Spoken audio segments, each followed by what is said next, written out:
All right, guys, sorry for the delay. I'm just setting up my camera. So I have all my stuff, as you can see. I have my pan. I have my ricotta cheese mixture. I have my mozzarella red sauce. I have my ground beef over here. And then I have my pasta sheets. So you're going to start by always putting a little bit of sauce in the bottom of your pan. All right? And you want to spread it somewhat evenly, but you don't want to over sauce unless you're using the dry noodles. If we use the dry noodles, which I'm going to show you this week, we will do. But we're going to use these things here. What these are a pre-cooked frozen pasta sheet. It's got a lot of versatility to it, but for here, you notice if it's perfectly in the pan, so it's going to make our life a lot easier. I'm going to put just a little sauce because I want to make sure the bottom layer has sauce top and bottom. We don't sauce everywhere because we have the meat sauce, but you want to at least have some sauce. And if you over sauce it, if you put too much sauce, it becomes a sloppy mess. And I'm not being rude about that. I'm just being truthful and honest.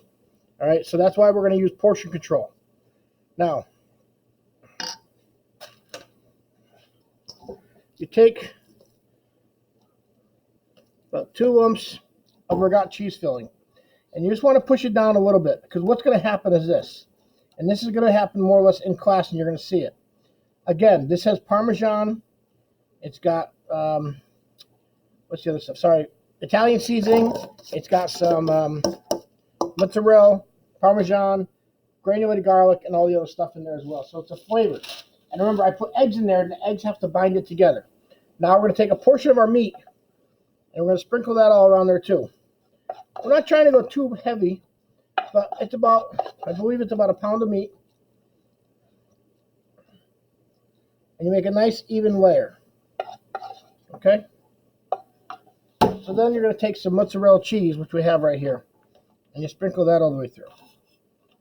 Now, obviously, if you're not doing any meat, like some of the meatless ones we're going to make, then you would probably put extra cheese, a lot more cheese.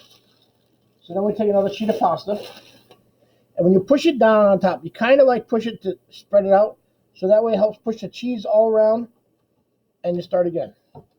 Another little bit of sauce. Okay, I did not do a heavy sauce in the meat. Sometimes there's a lot of sauce in the meat itself, so that justifies a little bit of a change. I would take some more of the ricotta filling. Take what I have left. Okay, same thing.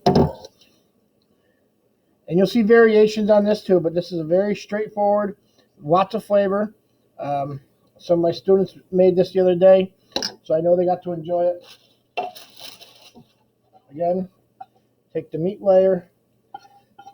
Now, depending on where you have lasagna or if you make lasagna, lasagna usually requires at least 3 layers of pasta, which is what we're going to have.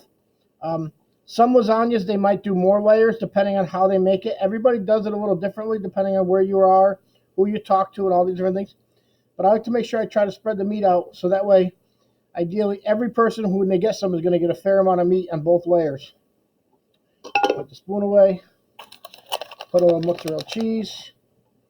Okay.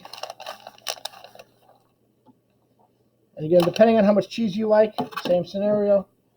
Then, because there's enough sauce, you get another layer of pasta. Slide that in there. Push it down again. This time we top it off with just sauce. This one you want to kind of make sure this is all the sauce is all covered with the corners of the pasta. All right, we're not going to overload it. You know, we're going to put enough on there to make it happy. A little extra sauce never hurts. And then just because I ran out of some cheese,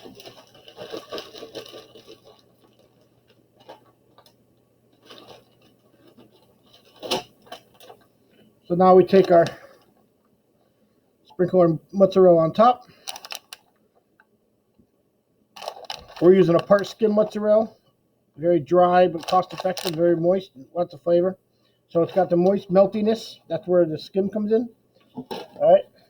And there you have a wonderful lasagna, which I can tell you, probably about 5, 6 pounds, 5.5, 6 pounds easily. All right. So that's lasagna building, guys.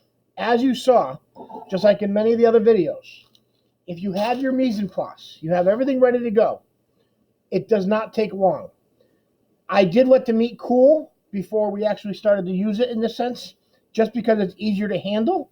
And sometimes if the meat is too warm when you start putting it in there, it starts melting around and it doesn't always work the right way. So I've always been taught to let it cool.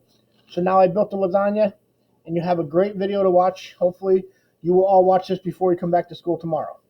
Thank you, and I'll see you soon.